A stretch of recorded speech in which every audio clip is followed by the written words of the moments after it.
Hi friends, today we are going to discuss our first chapter, ethical hacking. In this chapter, we will learn hacking, cyber consequences and ethical hacking. Friends, did you know what is computer hacking? Hacking is actually a practice in which computer hardware and software are altered. Altered means changed, causing damage to important data or leading to stealing of secret information. Okay, it is actually a practice in which computer hardware and software are altered and it causes damage to important data or it leads to a stealing of our secret or personal information.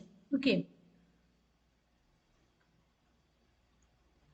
A person doing something illegal or unwanted, a person doing something illegal with a computer belonging to someone else without asking for permission from the owner is called a hacker, which means without asking for permission from the owner, a person is doing something unwanted or illegal with a computer.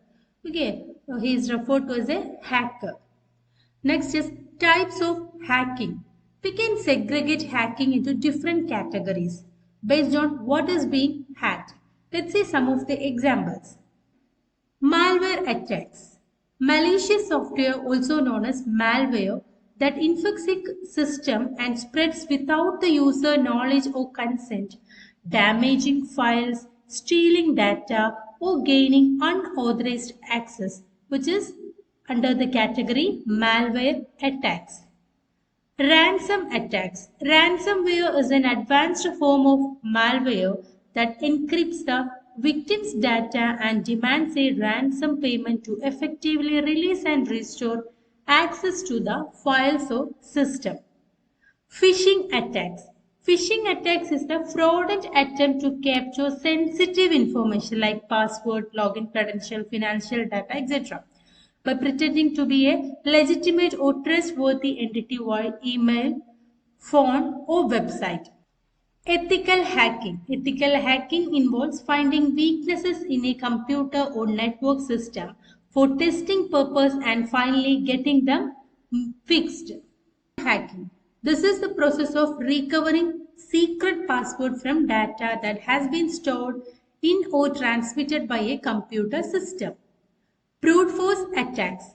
A brute force attack is a trial and error method threat actors use to crack passwords or encryption keys by systematically trying every possible combination until the correct one is found.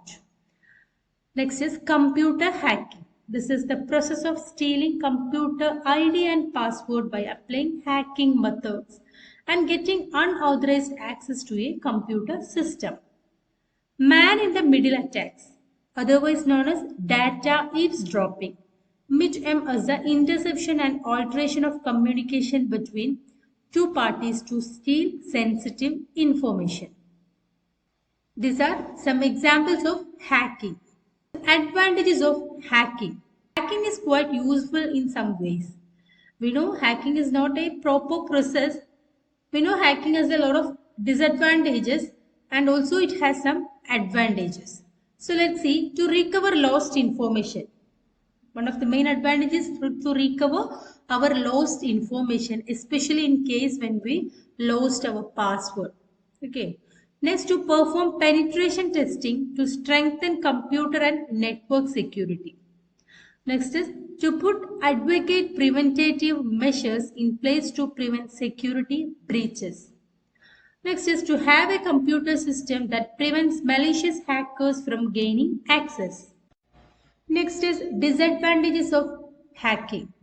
Hacking is quite dangerous if it is done with harmful intent. It can cause massive security breach, unauthorized system access on private information, privacy violation, hampering system operation, denial of service attacks, malicious attack on the system. These are some disadvantages of hacking. Next is cyber consequences.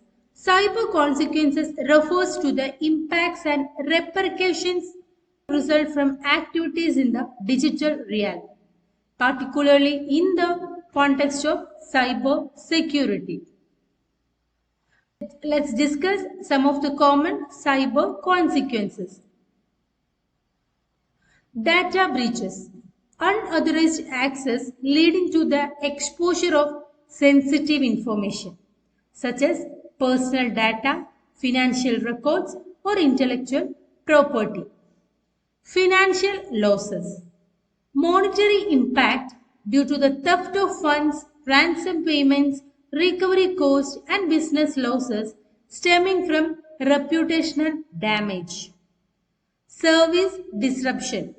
Cyber attacks can disrupt online services, websites, and critical infrastructure, causing denial of service incidents and interruptions in essential services.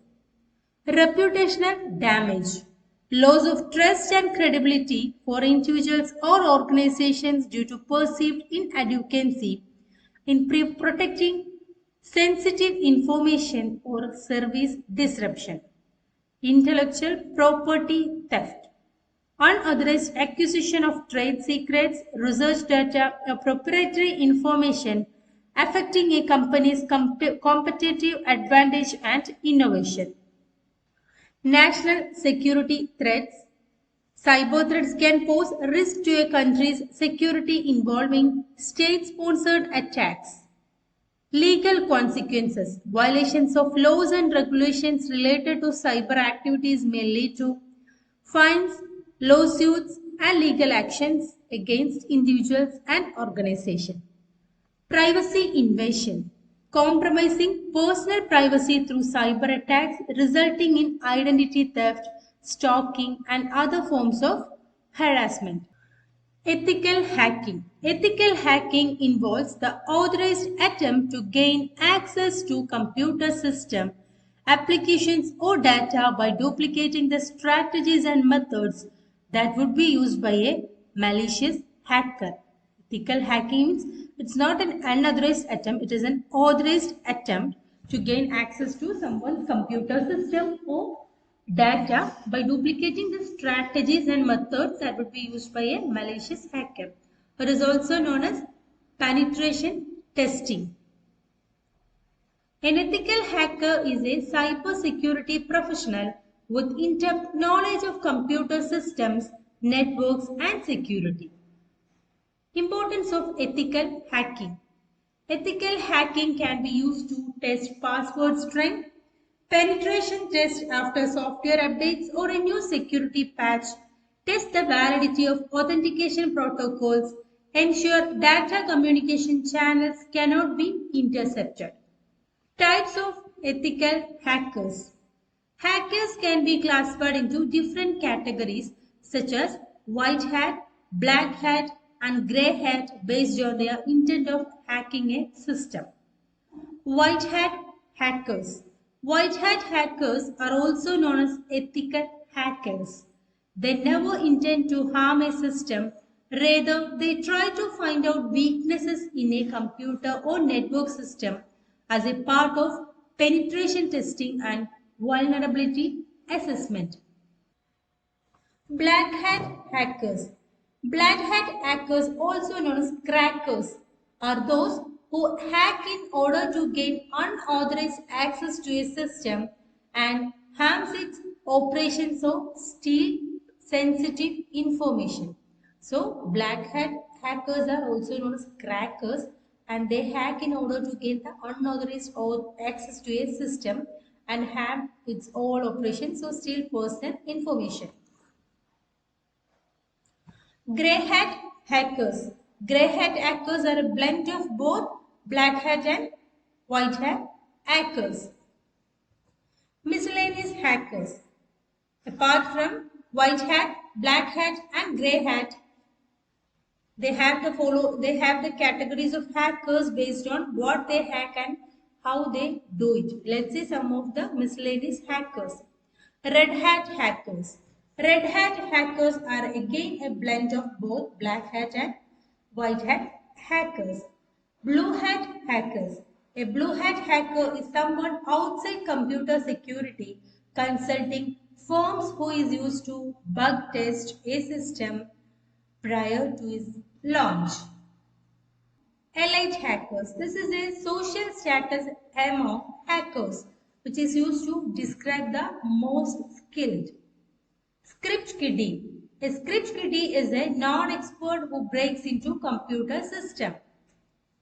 Neophyte. A neophyte or newbie or green hat hacker is someone who is new to hacking or freaky. Hacktivist. A hacktivist is a hacker who utilizes technology to announce a social, ideological, religious, or political message. Friends, that's all about this chapter. Thank you.